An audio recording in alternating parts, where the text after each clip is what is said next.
আমি তোমার সাথে শত্রুতা করতে চাই না, বন্ধুত্বের হাত বাড়িয়ে দিতে চাই। এমনিতেই তোমার পরিবারের সাথে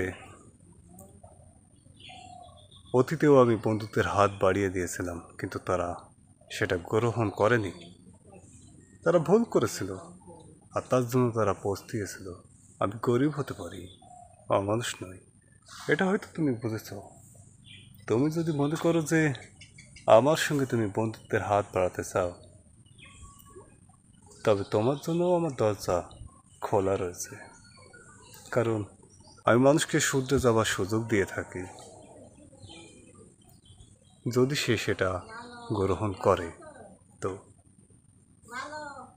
তুমি বুদ্ধিমান, শিক্ষিত, যথেষ্ট বয়স তোমার হয়েছে এই কার্য পরিচালনা করার, হয়তো উপযুক্ত তুমি। কিন্তু সৎ পথে না থেকে মানুষের ভালোবাসা অর্জন করা যায় না। আর যদিও সেটা ক্ষণিকের জন্য শক্তি প্রয়োগ করে যদি হয়, সেটা দীর্ঘস্থায়ী হয় না। এটা তোমার পরিবারের লোকজনকে দেখলেই তুমি বুঝতে পারবে।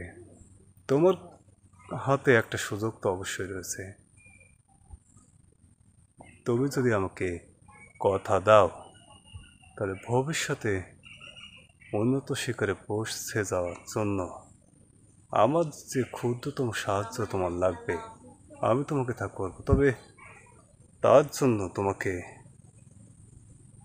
কথা দিয়ে কথা রাখতেই হবে, তবেই তুমি বন্ধুত্বের হাত বাড়াতে পারো। তবে তুমি ভেবে দেখো, ভেবে চিনতে তারপর এসো, ঠিক আছে? যাও।